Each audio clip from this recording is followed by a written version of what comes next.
And I must say that the panelists we have here represent a very wide cross-section of people who are engaged and stakeholders with microfinance.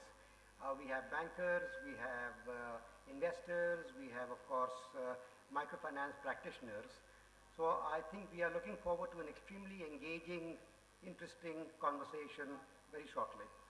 Now, before we start on the discussion, I do have a very, very small presentation, which is fundamentally with the intention of putting the framework for the conversation as we are now intending to have. As a part of that, must make a quick mention of the fact that I head Microfinance Institutional Network, which is the industry association for all the NBFC MFIs in India. We currently have 47 members, which represents about 90% of the industry. The mission we have, of course, is promoting financial inclusion, and we work very closely with the Reserve Bank of India, with the Government of India, for promoting that mission.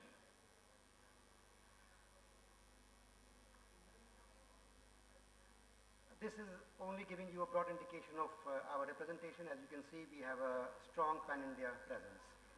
And just to make a quick mention, the fact is that across the country, NBFC MFIs have a branch network of about 10,000. And these are all rural branches, which competes rather well with the banking presence, which has been built up over 60 years, in fact. These were some quick numbers on financial inclusion in Bihar versus pan-India. A lot of the data has already been put up earlier. I will not bore you with this. It only puts out very starkly the reality of financial exclusion in India, in Bihar really, and hence the nature of our challenge. In Bihar in particular, the microfinance institutions have entered fairly recently, and I think within a fairly short time frame have done exemplary work. This slide here basically is showing you what we have been able to do in a fairly short span of time of about 3 years.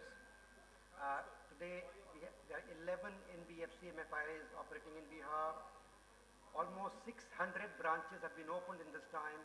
As we heard earlier from the Deputy Chief Minister, Mr. Modi, that in about 60 years, the commercial banks have opened about 2,500 rural branches. 60 years, 2,500 branches, 3 years, 600 branches. The total number of borrowers again, and I'm referring to microfinance borrowers, which is where the average loan size currently is about 9,000 rupees, almost a million. So as we can see in Bihar, good work done, and the potential is huge and the challenges are large. It's a long journey, but I'm sure the institutions will travel on that road, on that journey, and perform extremely well. A quick comment with regard to the way the industry is regulated and the way it is functioning. I'll skip this one. There is both self-regulation and formal regulation from the Reserve Bank of India. The time is short. I will not spend too much time on this, but do want to make the point that as we speak right now, there is a microfinance bill which is currently pending in the Parliament. It is currently under review by the Standing Committee on Finance, and the industry is looking forward to a national microfinance law sometime this year.